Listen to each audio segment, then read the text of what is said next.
हिमपात के तूफान के बीच एपिसोड 1 की शुरुआत होती है। फिर एक व्यक्ति मेट्रो से उतरकर रोड पर चल रहा होता है।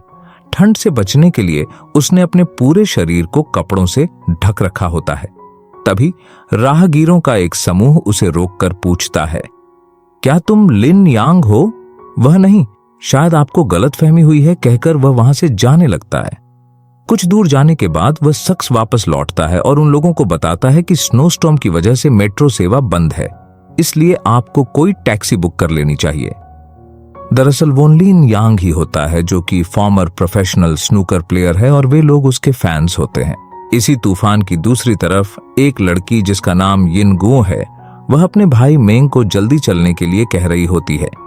मेंग उससे पूछता है, तुम इतनी छोटी होकर भी इतनी फास्ट कैसे चल पाती हो? वह बताती है, क्योंकि मैं तुमसे बड़ी हूं ना, इसलिए। फिर से भाई सवाल करता है, हाँ लेकिन तुम तो मुझसे सिर्फ 3 घंटे बड़ी हो। गुओ कहती है, तो क्या हुआ, बड़ी तो हूं ही। ऐसे ही बात करते करते वे लोग एक बार जैसी जगह में पहुंचते हैं और बार ओनर उन्हें बैठने के लिए जगह दिखाता है। फिर गुओ किसी होटल में रूम के लिए पूछताछ करती है, लेकिन रिसेप्शनिस्ट उसे बताती है कि फिलहाल उनके पास रूम नहीं है। तभी मेंग आकर उसे कहता है कि बस अब होटल वाले अच्छा खाना बना दे। फिर उसकी दीदी, यहां होटल तो मिल नहीं रही है, इसे खाने की पड़ी है, कहकर वह वहां से दूसरी जगह पर बैठने चली जाती है। इसी बीच वहां लिन यांग भी पहुंचता है और वह गुओ को कॉल पर किसी से बात करते हुए देखता है। वह कुछ देर तक तो उसे देखता ही रहता है। गुओ यहाँ एक दोस्त को रूम के लिए कॉल कर रही होती है। फिर वह बार के अंदर चला जाता है, जहां उसका दोस्त उसे मेंग से मिलवाता है। जब गुओ वहीं टेबल पर सो रही होती है, मेंग उन दोनों को अपने साथ खाने के लिए इनवाइट करता है, लेकिन वे लोग उसे मना करके वहीं सामने की दूसरी टेबल पर बैठ जाते हैं।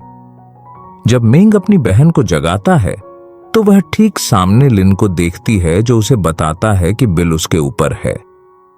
एक अजनबी के बिल भरने की बात गुओ को थोड़ी अजीब लगती है और वह अपने भाई से पूछती है कि क्या तुम इन्हें जानते हो? फिर मेंग बताता है कि वे लोग चाइनीज बोल रहे थे, तो उसने उन्हें साथ बुला लिया।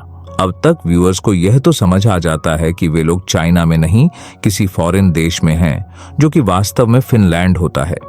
तभी लिन का दोस्त मेंग को बताता है कि स्नो स्टॉर्म के कारण पब्लिक ट्रांसपोर्टेशन बंद हो गया है, इसलिए उन्हें टैक्सी की इंतजाम कर लेनी चाहिए। तब लिन अपने दोस्त को बताता है कि उसने टैक्सी बुक कर ली है और वह इन दोनों भाई बहनों को होटल तक छोड़ देगा।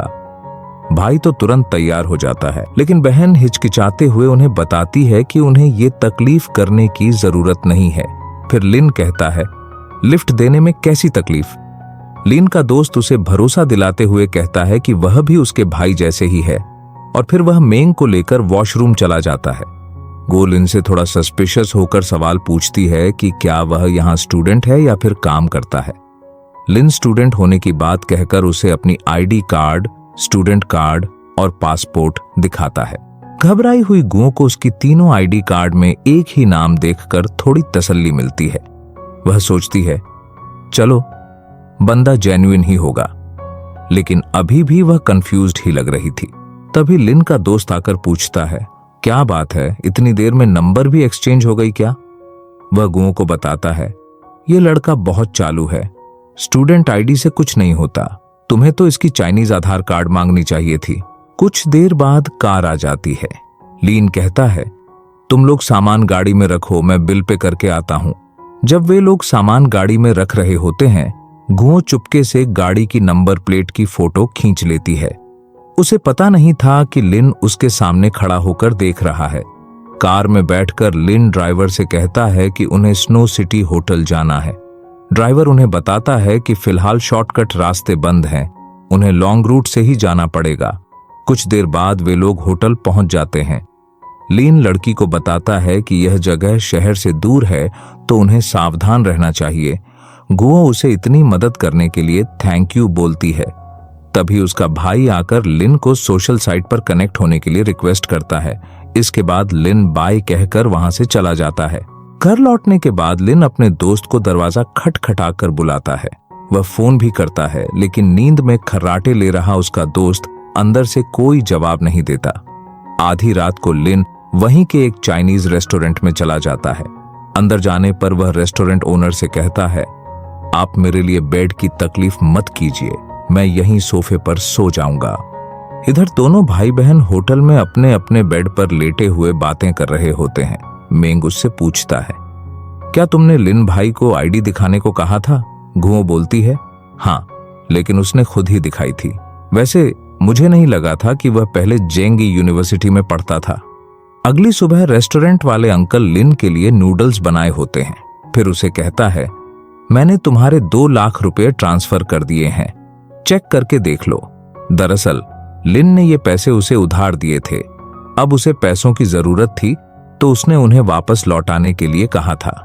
इधर गो का भाई कहता है, क्यों न लिन भाई को हमारे साथ खाने पर बुला लिया जाए, मैं तुम्हें उसकी आईडी भेज रहा हूं, उसे बात करके बुला लो। लेकिन गुओ पहले टेक्स्ट करने से झिझक रही थी। यह देखकर उसका भाई गुओ की मोबाइल छीनकर खुद लिन को एक हैप्पी फेस वाली इमोजी भेज देता है। फिर गुओ उसे, अगर आपके पास टाइम है तो हम आपको खाने की ट्रीट देना चाहते हैं, टाइप करके मैसेज सेंड कर देती है। रिप्लाई में लिन पूछता है, क्या तुम्हें मुझसे स्कैम होने का डर नहीं है? वह उसे समझाती है कि उसने उसे गलत समझा क्योंकि वह और उसका भाई अभी अभी शहर में नए आए हैं। फिर लिन उसे बताता है कि वह अभी मेट्रो स्टेशन में है और स्कूल लौट रहा है, इसीलिए नहीं आ सकता। ये पता लगने पर गुओ अपने भाई पर भड़क जाती है, लेकिन मेंग को तो उसे मिलना ही था। इसके बाद वे ग्रोसरीज लेने एक स्टोर में जाते हैं। वहां मेंग दीदी को बताता है, जल्दी करो, हमें हेक्सिन के लिए निकलना है। गुओ हैरान होकर पूछती है, क्यों? फिर भाई की जिद के आगे दीदी की नहीं चलती और वे लोग लिन से मिलने हेक्सिन के लिए निकल पड़ते हैं। बस में गुओ लिन को कुछ पैसे ट्रांसफर कर देती है और कहती है कि वह किसी दिन उसे ट्रीट जरूर देगी, लेकिन वह उसके पैसे लेने से मना कर देता है। फिर मेट्रो में उसका दोस्त आकर बताता है, टीचर की लड़की तुम्हारी राह देख रही थी और तुम यहां आ गए, चलो लौट जाते हैं। लिन, मेरे पास लौटने के लिए पैसे नहीं है, कहकर मना कर देता है, लेकिन उसका दोस्त मेरे पास है कहकर उसे वापस ले जाता है। इधर भाई बहन को पता चलता है कि वह तो फिर वापस लौट गया है। तब वे लोग एक दूसरे की ओर देखते रह जाते हैं कि अब क्या करें। फिर वो भी लौट जाते हैं। रास्ते में मेंग बर्गर की फोटो अपलोड करता है जो कि यांग ने उन्हें रिकमेंड की होती है और कैप्शन में लिखा होता है, recommended by most handsome man. तब गुओ, वो इतना भी नहीं है, बस एक एवरेज सा बंदा है, लिखकर कमेंट कर देती है। और ऐसे ही वे दोनों और उसकी दोस्त कमेंट में बहस कर रहे होते हैं। तभी लिन उसी पोस्ट पर रिप्लाई देता है, हाँ, वहां के बर्गर वाकई में अच्छे होते हैं। तब जाकर गुओ को रियलाइज होता है कि पब्लिक पोस्ट तो दूसरे भी देख सकते हैं, फिर तो उसकी शक्ल देखने वाली होती है। घर पहुंचने के बाद लिन की दीदी उसे बताती है कि यांग मुसीबत में है, उसे तुम्हारी जरूरत है और वह तुमसे मिलना चाहता है। लेकिन लिन साफ लफ्जों में बता देता है कि न तो उसके पास यांग को देने के लिए पैसे हैं और ना ही उसके साथ कोई कनेक्शन, इसलिए वह उसकी कोई मदद नहीं कर पाएगा। यहां से हमें पता चलता है कि दोनों भाइयों के रिश्ते अच्छे नहीं हैं। दीदी भी 2 भाइयों बीच की अनबन में दखल नहीं देना चाहती थी, इसलिए वो वहां से चली जाती है। और इसी के साथ एपिसोड 1 खत्म होता है। बाकी के एपिसोड भी जल्द ही अपलोड हो जाएंगे, बस आप सब्सक्राइब करके बेल को दबा देना।